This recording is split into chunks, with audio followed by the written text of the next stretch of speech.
really have well-known lines, and are from a person who is just such a typical cavalier poet, Richard Lovelace. He is the stereotype of a cavalier.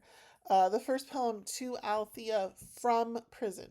So our speaker is writing from prison. Presumably, he's like a political prisoner.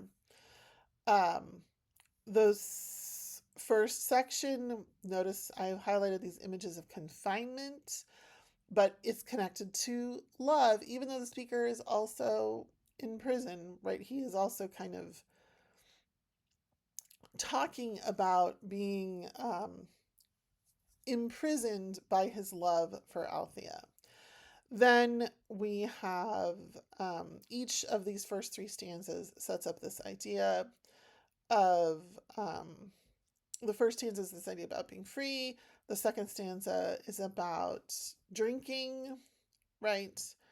Um, he talks about when we were drinking wine. The third stanza is about singing, right?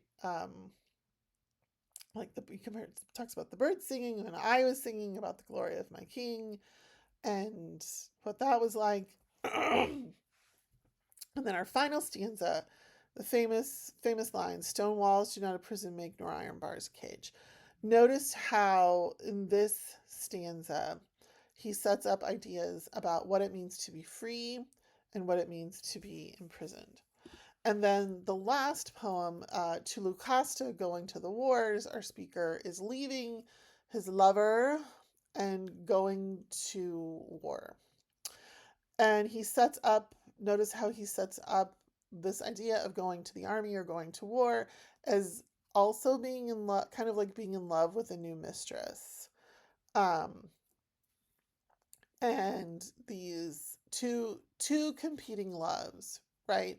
The love for the woman Lucasta and what he will call like his love of honor, right? Fighting for his country. Okay.